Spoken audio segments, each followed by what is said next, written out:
How to book the ferry ticket using Gcash.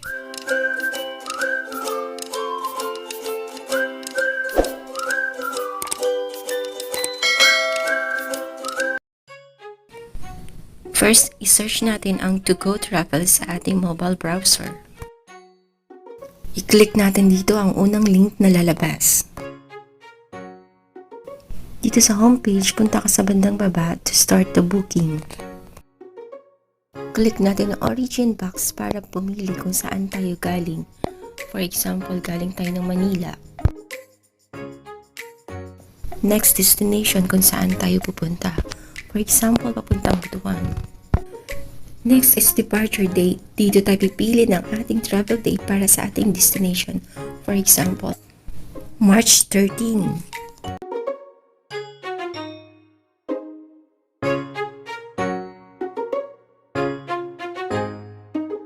Dito naman sa adult child box, pipili tayo kung ilan yung passenger na ibubook natin. So for today's video, magbubook tayo ng isang passenger.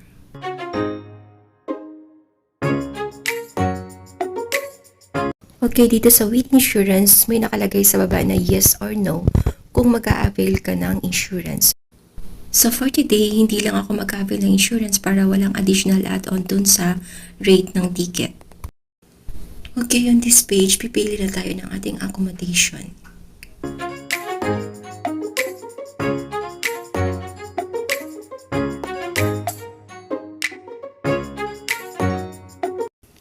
So dito pipili tayo kung super value, mega value, or tourist class.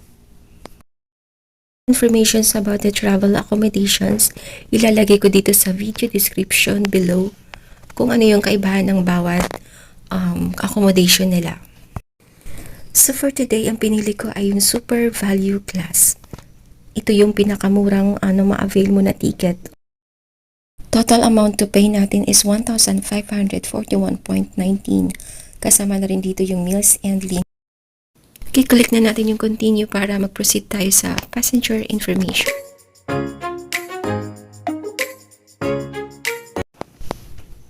Okay, dito sa page na to, ang basahin lang natin yung terms ng data privacy ng To Go or policy nila.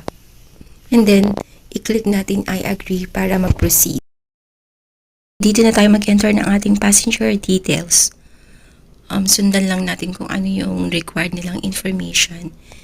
So, ang unang gagawin natin ay pag-select ng passenger type. Select regular passengers kung wala doon sa ibang options.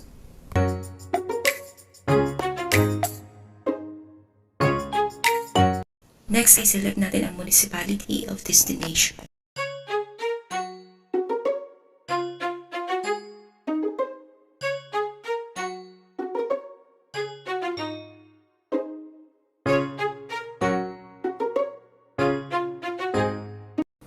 Enter na natin ang last name, first name, middle initial, gender, and age.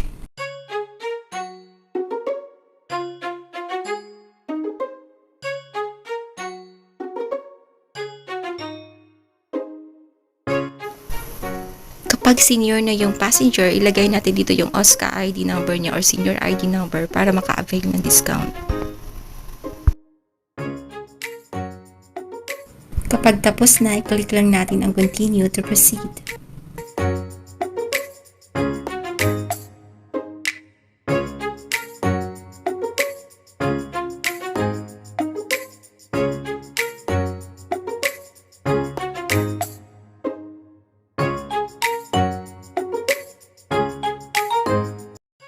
Dito sa contact information, pwede natin i-click yung box para same as passenger details na po at hindi mo na kailangan mag-enter ng ibang information.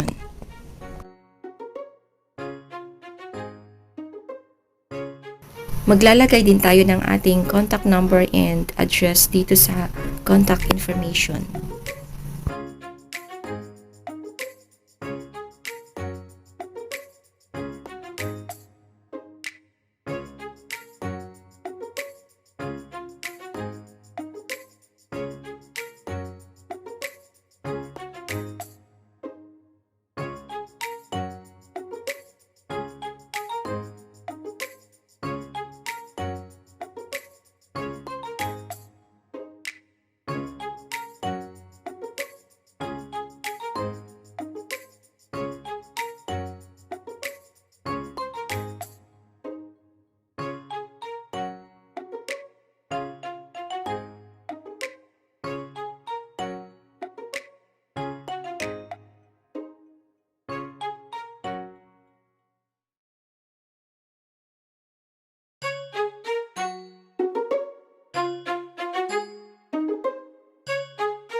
Okay, dito sa email address, kailangan tama po yung ilalagay yung email address, yung tama yung spelling, active, at nabubuksan mo anytime para doon isisend nila yung mga updates regarding sa ticket na kinuha mo.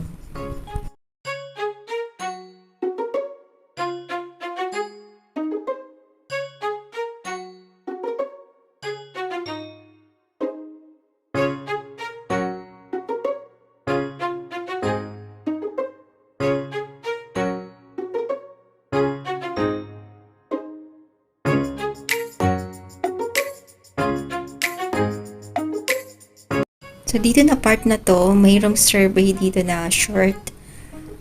May katanungan dito na pwede mo namang sagutin. Saglit lang. And then, para mag-proceed. After ng survey, i-click natin yung I agree dun sa terms and conditions nila.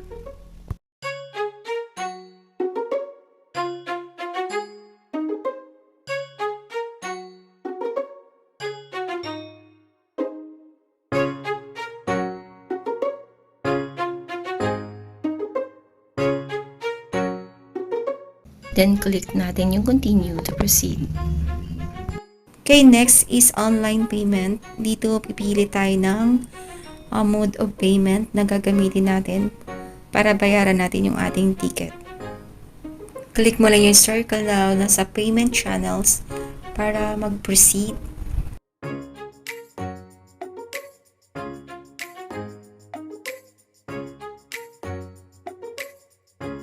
Then, click continue. And then, click OK para mag-proceed. Sa payment options, piliin natin yung Gcash. Then, bago tayo mag-proceed, i-click muna natin yung I agree, the terms and conditions. Ngayon, pwede mo rin siyang basahin. Then, after, mag-proceed na tayo.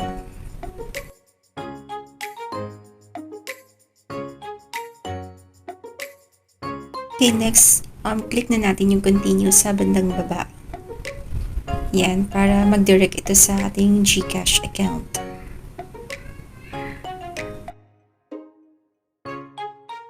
Okay, dito login na natin ating Gcash account and click next. Then, enter natin dito yung OTP code na sinesend ng Gcash. After ng OTP code, enter na natin ang ating MPIN number. Next, click natin yung pay 1,541.19 to proceed.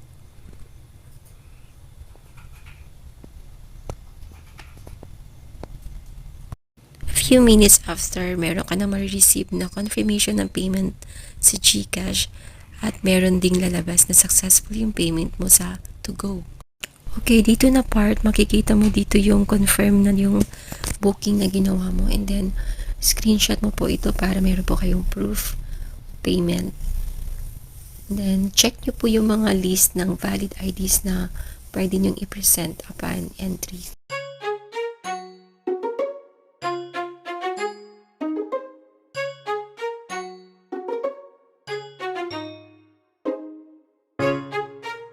Pwede din nating i-click yung booking confirmation form para ma-print. And then, kahit wala kang printer, pwede mo rin itong i-save ng PDF file.